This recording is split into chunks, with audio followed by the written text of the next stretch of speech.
Assalamualaikum warahmatullahi wabarakatuh. Perkenalkan, nama saya Nur Ahmad Kusairi. Nama saya Nandi Kusnaidi. Kami mahasiswa Prodi Teknologi Otomotif Politeknik Negeri Tanah Laut kelas 2B ingin menjelaskan tentang perubahan entropi zat cair.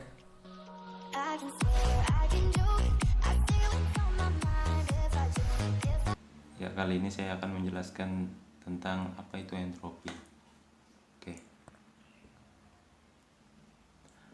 Entropi merupakan suatu ukuran derajat ketidakteraturan suatu sistem termodinamika. Jadi ini merupakan definisi dari energi yang tersedia dalam satu sistem dengan bentuk tertentu. Dan persamaannya entropi dilambangkan dengan huruf S dan memiliki satuan Joule per Kelvin.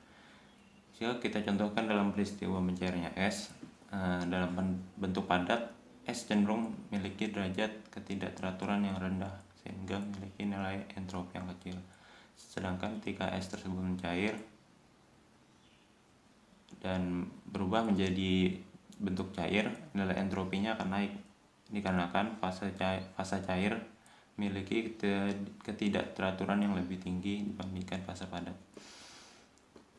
Jika air tersebut menguap menjadi bentuk gas, derajat ketidakteraturan juga akan naik sehingga nilai entropi juga akan naik karena bentuk gas memiliki derajat ketidakteraturan yang paling tinggi. Berikut adalah gambaran simpelnya mengenai hal tersebut. Bisa dilihat. Jadi berdasarkan gambar tersebut ditunjukkan bentuk keteraturan dari molekul es dan air. Ya, molekul es ini yang di sebelah kiri tadi diwakilkan oleh bola yang bentuk pola bunga pada fase es yang menunjukkan keteraturan tinggi pada sistem. Sedangkan yang sebelahnya, gambar kedua, merupakan mewakili molekul air yang ditampilkan sebagai bola kecil yang acak dan bergerak bebas. Ditandai dengan anak panah yang acak, menunjukkan sistem yang tidak teratur. Perubahan entropi ditandai dengan anak panah, di mana nilai perubahan entropi lebih besar dari 0. Jika entropi sistem meningkat, komponen sistem menjadi semakin tidak teratur atau random dan energi sistem lebih terdistribusi pada range yang lebih besar. Dilambangkan dengan S disorder lebih besar dari S order. Seperti halnya energi dalam atau entalpi. Entropi juga fungsi keadaannya yaitu hanya tergantung pada keadaan awal dan akhir pada bagaimana proses terjadinya, atau dilambangkan dengan delta S sistem sama dengan S final dikurang S initial, S akhir dikurang S awal. Jika entropi meningkat maka delta S sistem akan positif. Sebaliknya jika entropi turun maka delta S sistem akan negatif.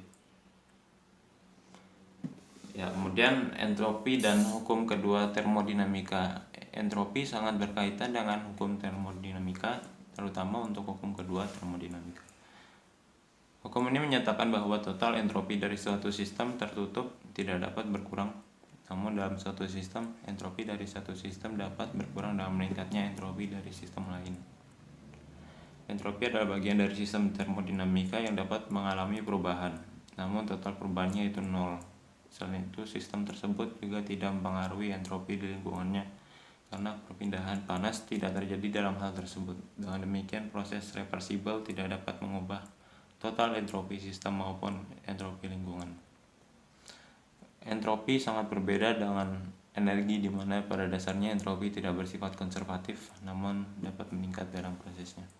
Selain itu, proses yang terjadi juga reversibel atau dapat dibalik. Oke, itu sedikit penjelasan dari saya. Selanjutnya akan dilanjutkan oleh teman saya Nur Ahmad Kusairi.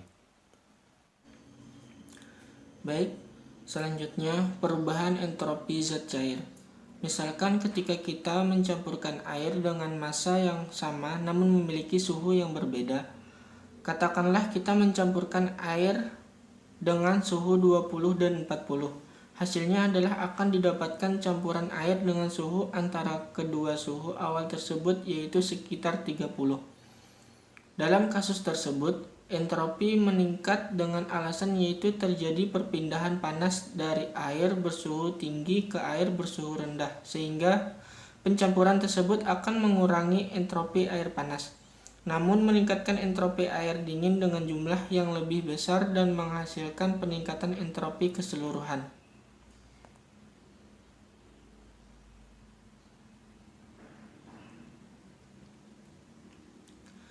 Perubahan entropi zat cair.